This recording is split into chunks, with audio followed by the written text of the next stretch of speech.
Welcome to episode 20 of After School with Mr. Van Huss. You know, it's funny, a few weeks ago we had the snowed in edition of After School. Today we have the fake spring in Nashville edition of After School, as my allergies have decided to go crazy. That's rough, but you know spring is on the way. And as they tell you in the entertainment world and in the world of education, the show must go on. And with that being said, today I get to sit down with one of Nashville, Tennessee's favorite news reporters from Fox 17. Here's Erika Glover. Welcome to After School with Mr. Van Huss. Today I'm joined by Erika Glover from Fox 17 News. Erika, how's it going? It's fantastic. Thank you so much for having me here. I'm so excited to talk to you about, all things journalism. Oh, thank you so much. I appreciate you joining me. It's funny. I think the way we first met was back in the early days of COVID, because I did a little time capsule thing that Fox 17 was nice enough to do a story on, where I interviewed a bunch of my former students about what they were going through, like as the coronavirus was first starting. And you interviewed me, and I remember it was, I think you did it from your home, because it was early days where like nobody could get out and we were all locked down. So that still sticks in my head as like memories of like the first days of COVID and stuff like that.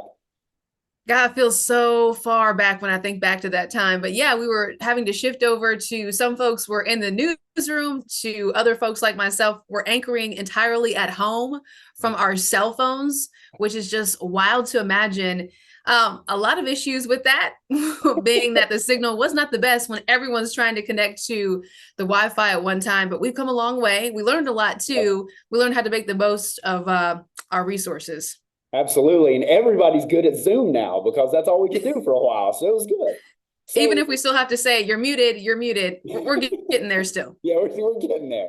So for anybody who may not be familiar with you, I'm going to let you just introduce yourself and just tell us what it is that you do. Yes. So my name is Erika Glover. I am a morning news anchor at Fox 17 here in Nashville. And I am originally from South Carolina. And then I went to Penn State University, State College, because they have a lot of different locations, one of the largest campuses when you include everyone, how scattered out it is across the state of Pennsylvania. Went there for broadcast journalism with a minor in international studies and economics. And from there, I got my first job in a town called Hazard, Kentucky. A lot of folks had not heard of Hazard, very small coal mining community. And that is truly where I learned so much. I always still keep in contact with folks who live in Hazard, because it taught me, one, that I was committed to journalism, because we always say if you can make it in your first town where you don't know a lot of people and perhaps it's a smaller community, but I'm used to a smaller community, you really have to get to work. You are your own photographer. You are your own writer. I would produce a lot of my newscasts and then go straight from the producer hat to putting on my news anchor hat and then going back and forth, taking care of everything. So if you can make it through Hazard, Kentucky for 2 years, I think you can make it in any other market. I went straight from Hazard to Miami to South Florida, which was a whole nother ball game. And that is a very intense news market, very fast paced, breaking news constantly. I would be on a different story for perhaps 5, 6, 7, 8, 11 o'clock news, just changing it up persistently. And from Miami, I knew that I wanted to get back into some Southern hospitality. So when I found out that a job in Nashville was opening, that was 2019, I decided I need to get involved and apply for the job. And thankfully, my news director was gracious enough to say, you are prepared for this job. And that's how I ended up here. And, that does bring me back to the pandemic, because I was only here in Nashville 1 year prior to the pandemic. Thankfully, I had enough time to get to know people here, to make myself of service in the community and to get involved. And I love Nashville so much. It's just a great market to be in. I've learned a lot about journalism, and we have so much breaking news in Nashville. When you think about the new stadium that's being built, when you think about how many people are moving to Nashville, there's so much in this market to learn and grow. So what influenced you to do what you do? What made you want to go into like TV journalism? Funny enough, when I was in kindergarten, my kindergarten teacher told my mom that I was going to be in some form or fashion on television. And so from that, my mom just took off with it. I also was a different child. I like to wake up on Saturdays. Some kids want to watch cartoons. I wanted to watch the news. Some kids want to listen to the radio. I asked to listen to NPR. in the car. I was always just very fascinated with the news. And, back in the 90s, early 2000s, news was where it was, local news. Everyone watched their local news. People knew their news anchors. People looked up to their news anchors in the community. At least I did. They would come to our classrooms and speak with us, and they were at my church. So I felt like it was an attainable goal. And one of my mom's best friends was, or currently is, the chief meteorologist for NBC in New York. So on Saturday mornings, I could watch her on the Today Show. And I thought, if she can do it, if I can see her, and I know she was best friends with my mom, she lived down the street, then I know that I can do it too. And that's truly what took off. There was no other job that I ever wanted to do. I knew from that age, a young age, I'm going to be a news journalist. That's awesome. So did you have any heroes? I know you talked about your mom's friend, but was there anybody that you remembered growing up watching that you thought, oh, I want to be just like that person, or I want to do that? Okay, so I would say anyone who is a correspondent on 60 Minutes. I loved 60 Minutes and the in-depth storytelling. And I just thought, wow, they have the coolest job because they're traveling all over the world telling these stories that matter. So I would say those journalists come to my mind, and you can pick any of them. I know that some folks would not categorize Oprah as a journalist, but I would beg to differ because I would always watch the Oprah show, and she did have very interesting people, and she was telling a lot of different stories. And I thought that she was very good at asking questions, which is paramount for what we do. God, I think Deborah Roberts is another person that I really look up to because I love her interview style. And Mo Rocca, who is on CBS Sunday mornings, he went to Harvard, and then was on SNL, and then became a journalist. And I was like, wow, that is such a different combination. Harvard, SNL, and then now a journalist. And Mo Rocca, what's so great about him is that he really intertwines the storytelling and can make light of topics that are somewhat hard to understand. Steve Hartman is another favorite. I mean, who doesn't love a good Steve Hartman story that will really just touch your soul and make you think and make you cry? Those are just some of the journalists that I think come to mind first. So when you were in high school, did you do any like school news or anything like that when you were a student? Unfortunately, we did not have a school news program, but I did intern at a local news station, just because I decided that if I'm going to do this, I'm going to reach out to some of the local journalists who are already on TV, and I would go there once a week. That was my senior year. And then I was blessed enough that, my parents said, okay, if this is something you're really interested in, are there summer camps that could help you with this? So one of my rising senior year, I went to DC for a camp there. And Peter Williams, who is a well-known political correspondent, he was one of the speakers at our camp. And then we got to run a mock newscast. So I was always looking for camps, whether it be in my community or camps that are going to be in other states. Maybe they have scholarships that I could look into, any opportunities doing that. I also just read my local newspaper. Reading is key. And, staying up to date with political issues, watching the news every night. I think that now it's kind of sad. People don't know basic facts about whether it be overseas. You need to know what's happening, because one day you're going to have to vote. You're going to be 18. You're going to vote. You're going to, want to rent a home, get an apartment. What about college applications and FAFSA? All this stuff.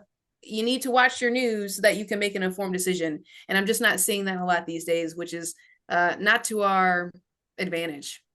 I agree with that. And I kind of see it from a teaching perspective. And I'd probably guess that like social media has something to do with it, because especially like teenagers and younger people, they're so used now to like getting the news like just real fast and, getting which stories they want and kind of ignoring everything else. I'm like you. I grew up, my parents watched the news, like I would watch the news, and I'd probably catch at least a little piece of it like every day. And it was kind of nice because then I wasn't just being informed about, just the stuff I was looking for, but I heard a little bit of everything.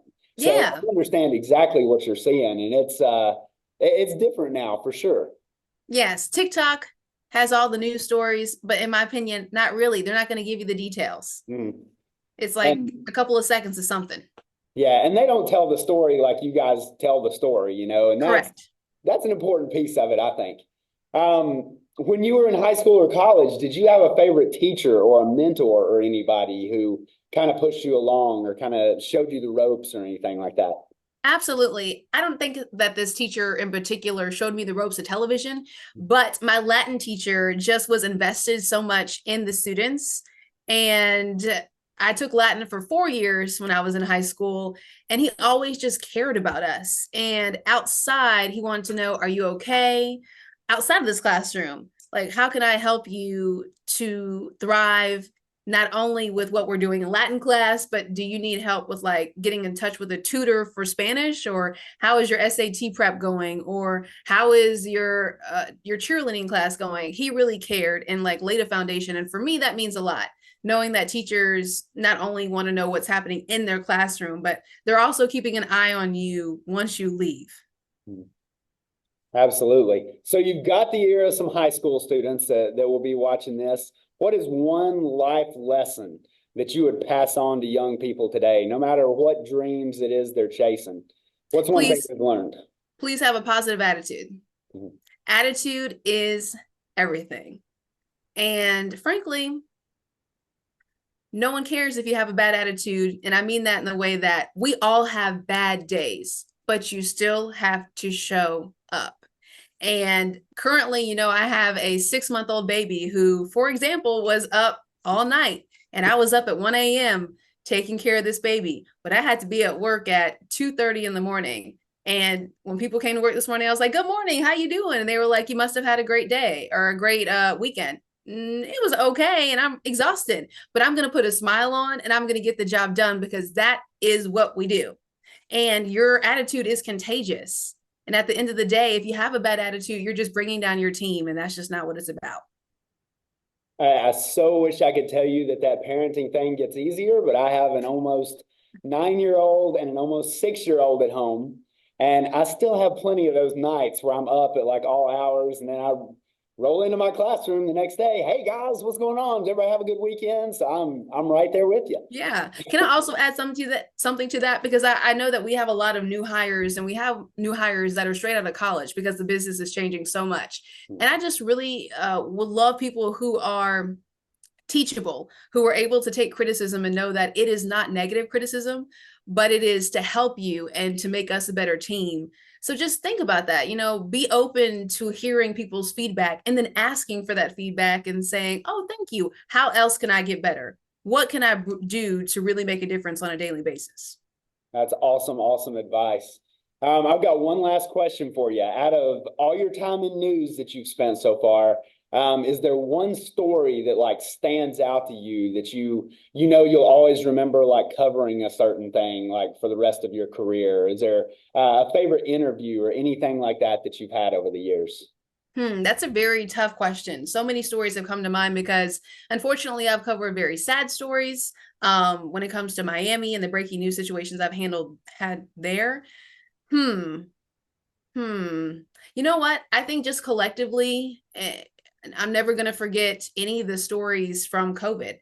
I'm never going to forget hearing from families who had lost loved ones and then bringing their stories to the forefront, and then thinking about everything that was happening in our community. So many people who lost their jobs, who didn't have a way to feed their families, who were asking what's next. And they looked to journalists to answer that question. And I was like, I really don't know. You know, we initially thought it was going to be 2 weeks, I think. Oh, 2 weeks, and then we'll get back to normal. And that didn't happen. So it was not just one story, but a collection of stories that forever changed my way of thinking of how I approach a story, what questions I'm asking. Remember that this impacts a family. It's not just a story. It is someone's family. It is someone's friend, their brother, their sister, their daughter being impacted. And never to take that for granted, because you're interviewing sometimes people on the worst day of their lives, and they're never going to forget that. So I always approach it with that in mind. Excellent. Well, thank you so much for sitting down and giving me a few minutes of your time today and talking to me about this. I greatly appreciate it. I really appreciate what all you guys do there at Fox 17 and the other great stations also, like around Nashville. I know it's a tough job and kind of a thankless job sometimes. And I appreciate you just getting out there and telling the story. Absolutely. Thank you so much. I'm happy to talk with you more anytime. All right. Well, I appreciate it. And thanks for staying after school with Mr. Van Huss.